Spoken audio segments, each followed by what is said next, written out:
Sebelum melanjutkan, jangan lupa subscribe dulu. Terima kasih. Bab 276 Tawa di Tengah Malam. Saat suaranya melemah, Feng Jiu menoleh ke arah Leng Xuang dan bertanya, di mana bola kecil? Di punggung kuda di luar. Ia hanya tergeletak di sana dan menolak untuk turun. Biarkan saja. Semuanya akan baik-baik saja dengan sendirinya. Tapi, kamu tidak boleh berlarian di malam hari.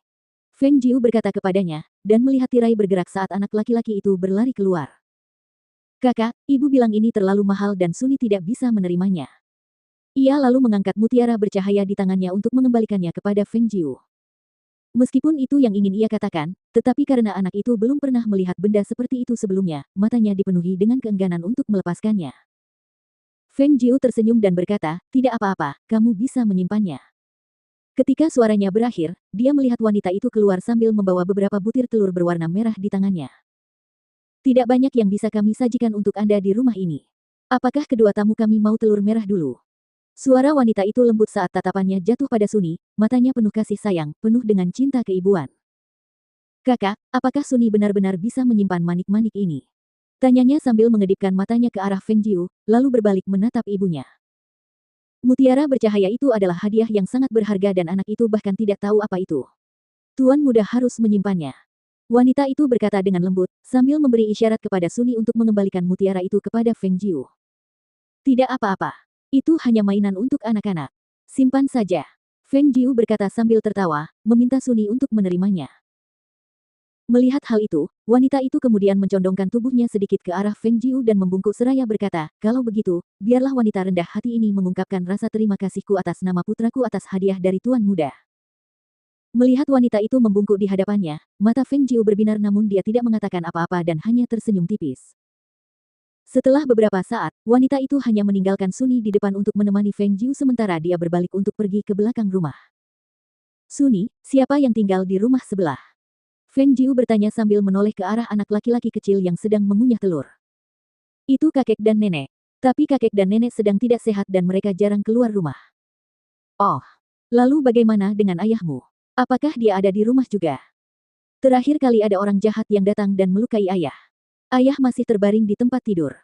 Seru bocah lelaki itu sambil menyerahkan sebutir telur kepada Feng Jiu, sebelum berkata dengan ramah, kakak. Kamu juga punya.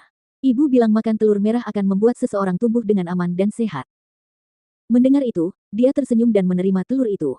Dia mengupas kulitnya lalu mulai memakannya.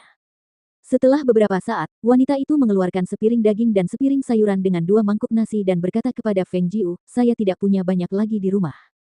Sayurannya liar dan dagingnya adalah kelinci liar yang ditangkap di hutan. Saya harap Tuan Muda bisa makan sedikit. Setelah itu, dia membawa Suni keluar bersamanya dan meninggalkan bagian depan rumah untuk Feng Jiu dan Leng Xuang sendirian. Menunggu sampai dia pergi, Feng Jiu lalu melihat ke arah hidangan sayur dan daging beserta 2 mangkuk nasi sebelum berkata kepada Leng Xuang, kemarilah, duduk dan makanlah. Meskipun keluarga ini agak aneh, tapi aku tidak merasa mereka punya niat jahat terhadap kita. Mendengar Nyonya mengatakan itu, Leng Xuang mengangguk singkat lalu duduk di dekat meja sebelum mengambil nasi untuk dimakan.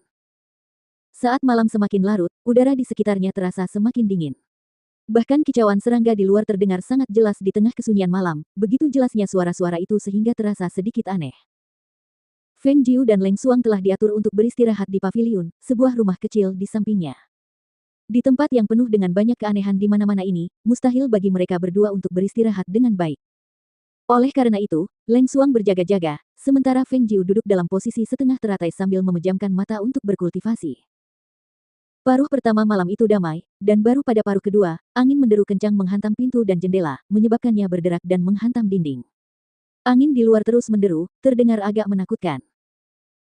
Dan pada saat itulah terdengar suara tawa yang keras dan memekakkan telinga dari suatu tempat yang tidak diketahui di luar sana, bergema di udara malam, seperti ledakan guntur yang tiba-tiba, yang mengejutkan Feng Jiu dan Leng Xuang hingga terbangun.